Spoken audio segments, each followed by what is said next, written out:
दोस्तों आज हम पढ़ने वाले हैं कबीरदास का जीवन परिचय जो यूपी बोर्ड की सिलेबस से रिलेटेड है, जो यूपी बोर्ड में 3 नंबर का परीक्षा में आता है। आइए हम इसे पढ़ने का प्रयास करते हैं। देखिए, तुलसीदास का पूरा नाम संत कबीर था। इनका जन्म सन 1398 ईस्वी लगभग में माना जाता है। जन्मभूमि लाहौर ताल काशी।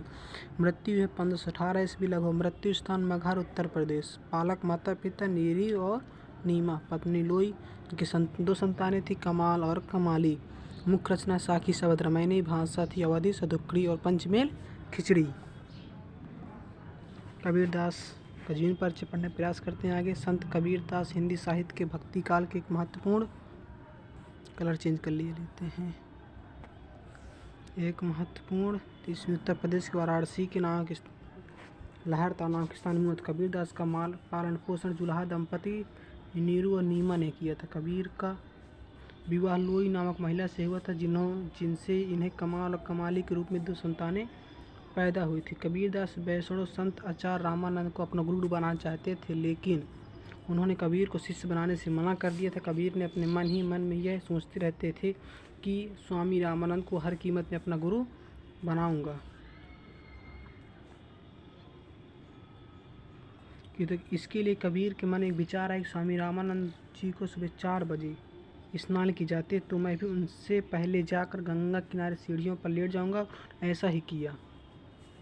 एक दिन सुबह जल्दी उठकर गंगा किनारे गया और ये पंचगंगा घाट की सीढ़ियों पर लेट गए। रामानंद जी गंगा स्नान करने के लिए सीढ़ियों से उतर रहे थे कि तभी उनका पैर कबीर के शरीर पर पड़ गया और उनके मुख से तत्काल राम शब्द निकल पड़ा। उसी राम शब्द को कबीर ने दीक्षा मंत्र मान लिया और रामानंद जी को अपना गुरु स्वीकार कर लिया। कबीरदास जीवन के आखिरी समय में वो मगहर चले गए और अब से लगभग 500 वर्ष पहले सन 1518 ईस्वी में इनकी यहाँ मृत्यु हुई। कृतियाँ संत कबीरदास की रचनाएं निम्नलिखित हैं। उनमें से प्रसिद्ध रचना इस प्रकार है। बीजक एक महत्वपूर्ण रचना है जिसके 3 भाग। साखी शब्द रामायणीय रचना है। अनुराग सागर, साखी ग्रंथ, शब्दावली, कबीर ग्रंथावली। साहित्यिक परिचय। कबीरदास जी निर्गुण निराकार ईश्वर में विश्वास रखते थे। इनका मानना था कि ईश्वर कण कण में विद्यमान है। यही कारण है कि अवतारवाद बहुदेवा मूर्ति पूजक खंडन करते थे। कबीरदास जी जीवन में समाज सुधारक की भावना स्पष्ट रूप से दिखाई देती थी। कबीरदास के जन्म के समय भारत की राजनीतिक, सामाजिक, आर्थिक, धार्मिक स्थिति की झलक उनके दोहों में मिलती है। दोहों से पता चलता है कि उस समय की स्थिति गंभीर थी और शोचनीय थी। एक ओर मुसलमान शासकों की धर्मांधता से समाज परेशान था, दूसरी तरफ हिंदू धर्म की विधि विधान पाखंड से लोगों का शोषण किया जाता था।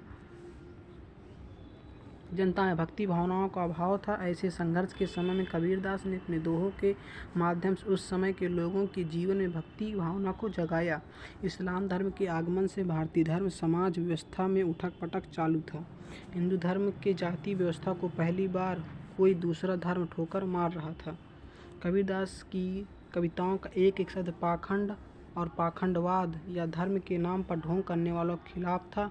उनके दोहे मौलवियों और पंडितियों के द्वारा किए जाने वाले पाखंड पर क्या थे? ठुकराघात थे। असत्य और अन्याय की पोल खोलकर कबीरदास जागृत करते थे। कबीर अपने दोहों और प्रदूषण के द्वारा समाज अंधविश्वासों को हटाने की कोशिश करते थे। भाषा शैली। कबीरदास जन सम्मान के कवि थे। इन्होंने सिंधी सरल भाषा को अपनाया। इनकी भाषा में हिंदी साहित्य की सभी बोलियों को सम्मिलित है, जैसे राजस्थानी, हरियाणवी, पंजाबी, खड़ी बोली, अवधी ब्रज भाषा के शब्दों आदि की बहुलता प्रकट होती है। तो पंचमेल खिचड़ी और सदुक्कड़ी भाषा कहा जाता है। इनकी भाषा क्या थी बच्चों? पंचमेल और सदुक्कड़ी भाषा थी।